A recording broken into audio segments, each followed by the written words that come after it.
ఈ జన్మమే రుచి చూడటానికి దొరికెరా.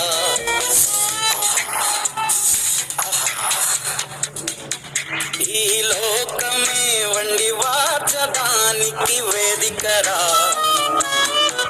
వెడివెడనల్లో నెయ్యి చారు కూరలు వెయ్యరా.